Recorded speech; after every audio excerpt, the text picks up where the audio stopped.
ठरलं तर मग या मालिकेच्या 23 जुलैच्या भागामध्ये आता अर्जुन आणि सायली हे अलिबागवरून घरी येतात। घरी आल्यावरती आता सायलीच्या डोक्यामध्ये फक्त आणि फक्त प्रतिमाचा विचार असतो। मी या बाईंना कुठेतरी पाहिलंय, कुठे पाहिलंय तिला सारखं सारखं आठवत असतं आणि सारखा तो चेहरा तिच्या डोळ्यासमोर येत असतो। आणि येताना हॉलमध्ये पाहिलेला प्रतिमाचा फोटो, हे दोन फोटो ती मनातल्या मनात कंपेअर करत असते। तोपर्यंत अर्जुन सांगत असतो, मिसेस सायली खरं तर तुम्ही रागावलात का? अहो पण खरं सांगू का, तर तुमच्या तिकडे येण्यामुळे मला जे सत्य समजायला पाहिजे होतं ते सत्य समजलंच नाही ना।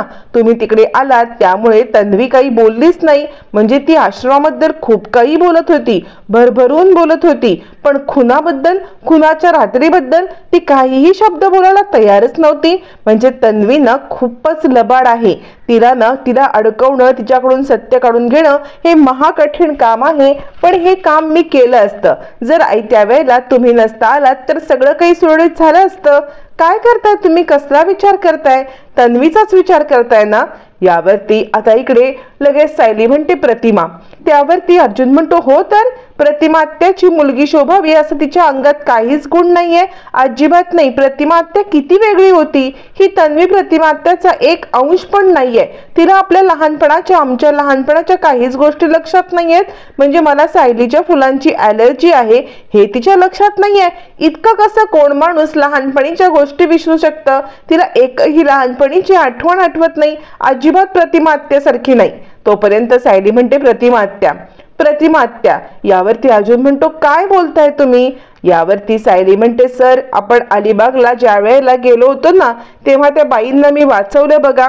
अर्जुन म्हणतो, त्यांचं काय? तुमच्या डोक्यामध्ये तो विचार चाललाय? सायली म्हणते, हो सर, अहो त्या बाई दुसऱ्या तिसऱ्या कुणी नसून त्या प्रतिमा आत्या होत्या।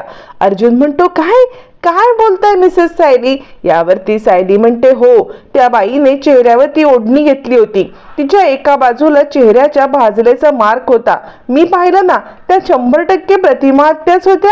अर्जुन म्हणतो, असं काय करताय? एकतर प्रतिमा आत्याच्या चेहऱ्यावरती अशी कोणती भाजल्याची खूण वगैरे काहीच नाहीये, प्रतिमा आत्याचा चेहरा प्लेन आहे। यावरती सायली म्हणते, ते मला माहित नाही की त्यांच्या चेहऱ्यावरती भाजल्याच्या खुणा कुठून आल्या त्या, पण मी जे पाहिलं ते माझ्या डोळ्यांचं सत्य मी तुम्हाला सांगते, त्या प्रतिमा आत्याच होत्या।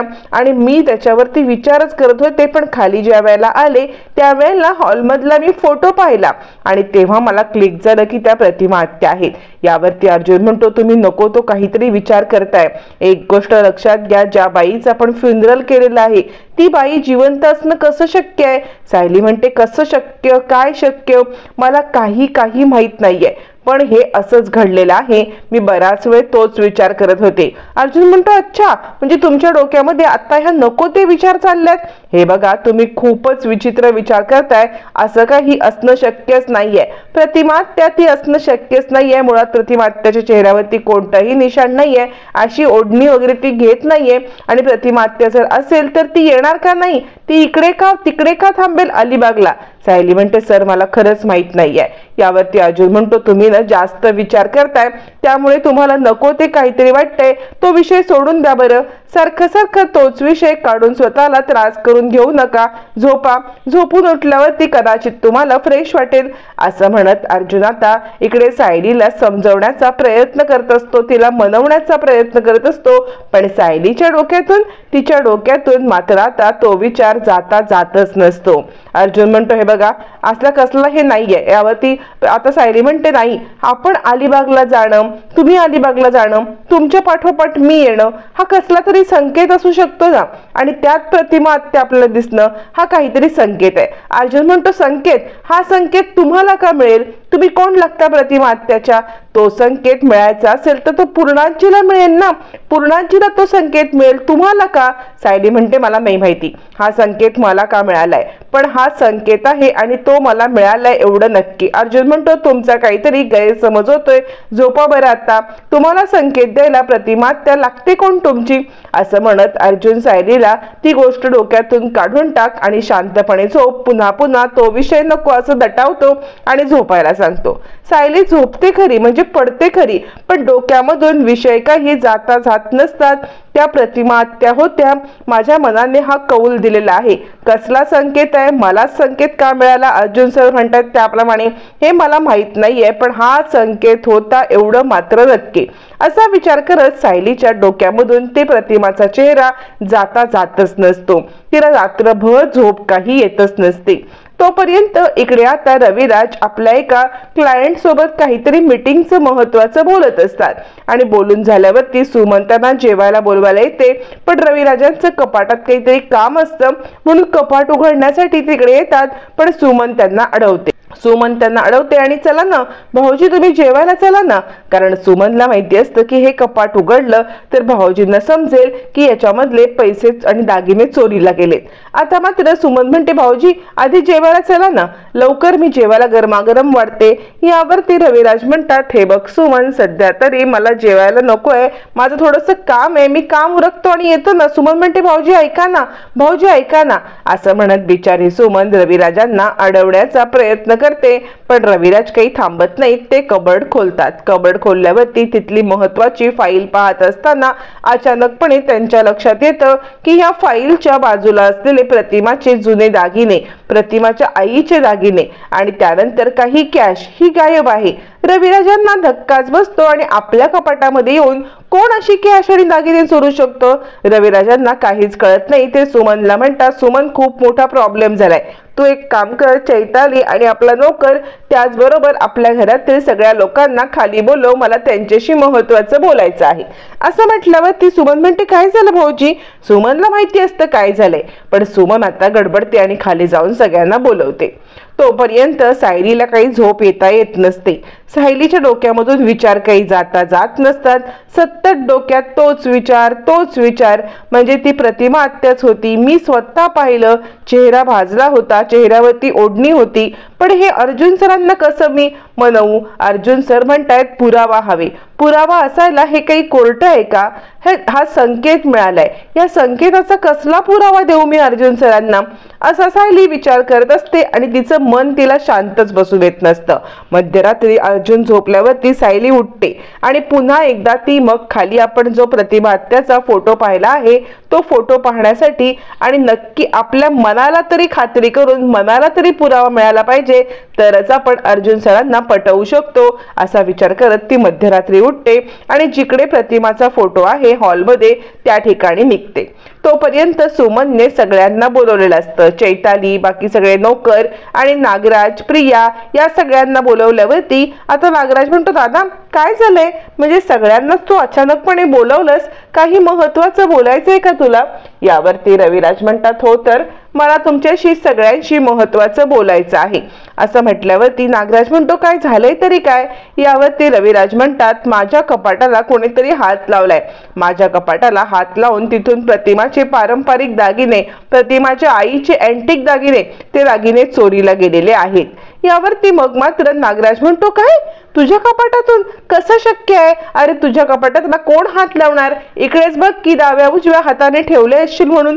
प्रिया म्हणते बाबा हे कसं शक्य आहे, तुमच्या कपाटातून दागिने आणि कॅश चोरीला जाणं, आपणच घरातली माणसं असतो ना.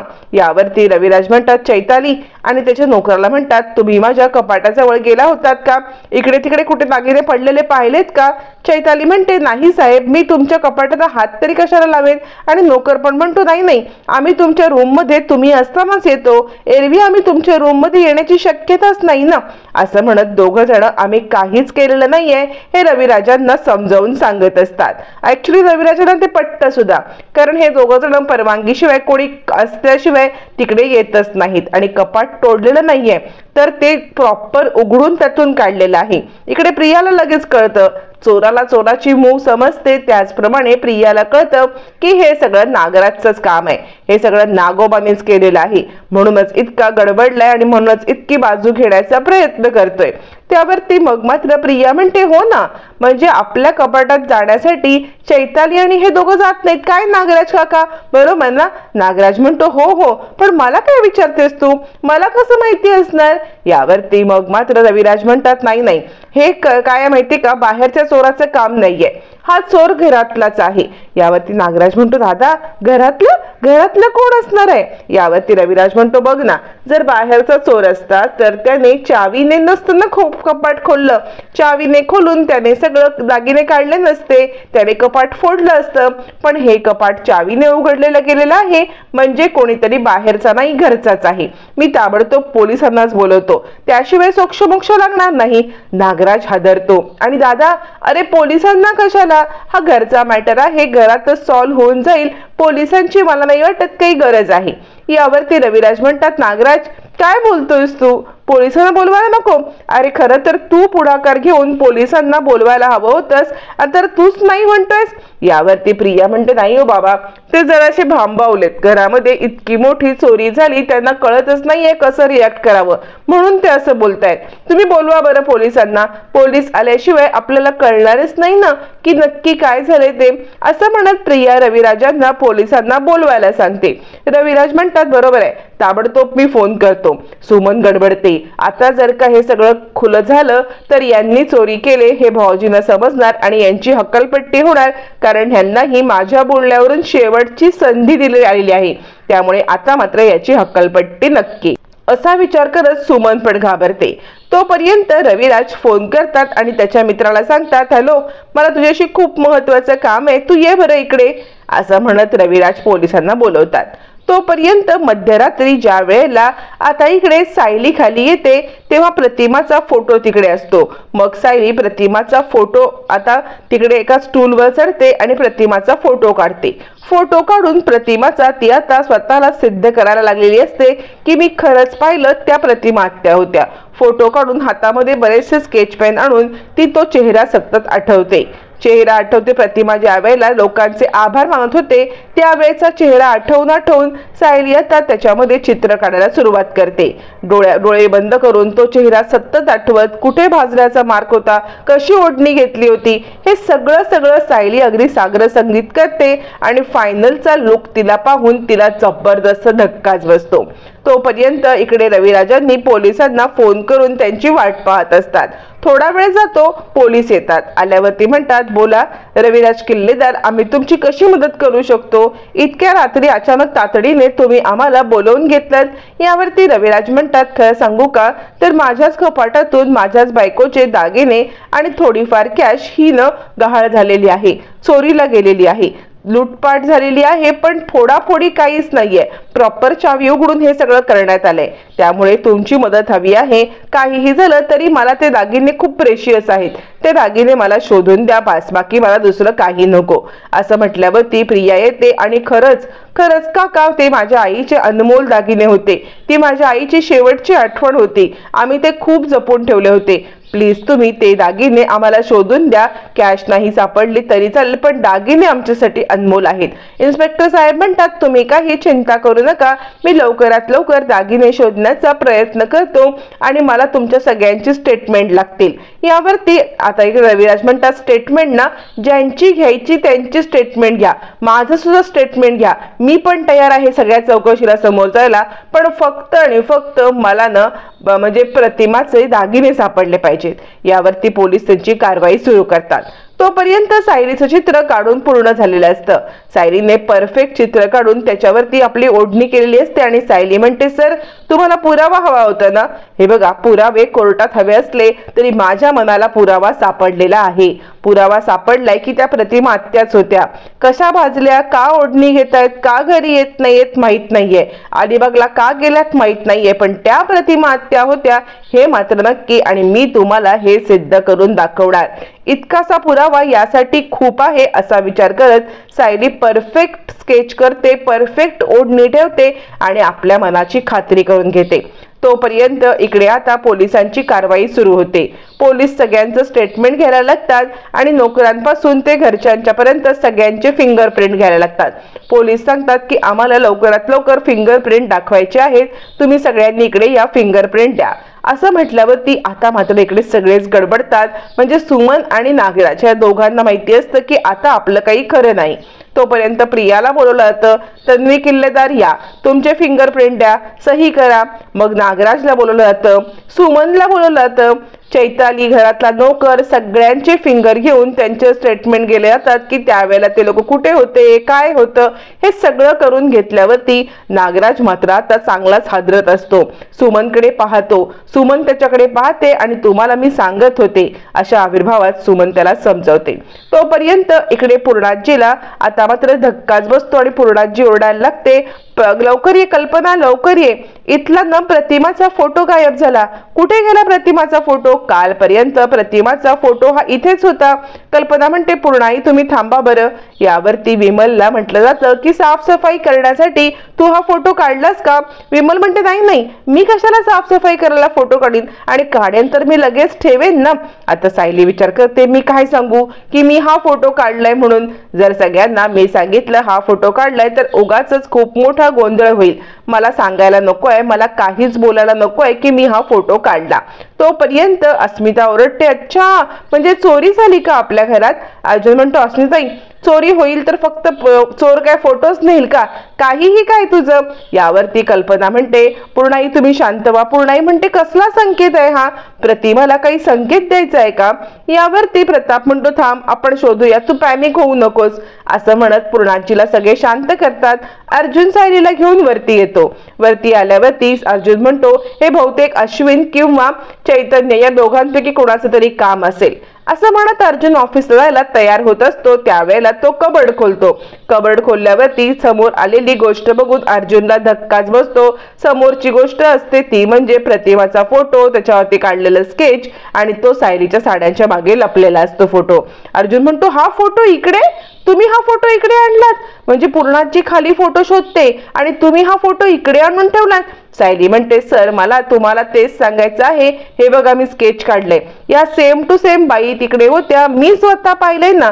तेच दाखवण्यासाठी, तोच पुरावा तुम्हाला हवे ना, तेच दाखवायला मी हा इकडे आणलाय. यावरती अर्जुन म्हणतो, सायली काय करताय? घरामध्ये इतके प्रॉब्लेम आहेत, तेच प्रॉब्लेम खूप आहेत. तुम्ही हे असं काहीतरी करून त्याच प्रॉब्लेम मध्ये वाढ करताय. तुम्हाला कळतंय का? जी बाई जिवंत नाहीये तिच्याबद्दल तुम्ही बोलताय. मी तुमच्या हात जोडतो, या सगळ्यापासून प्लीज लांब राहा तुम्ही.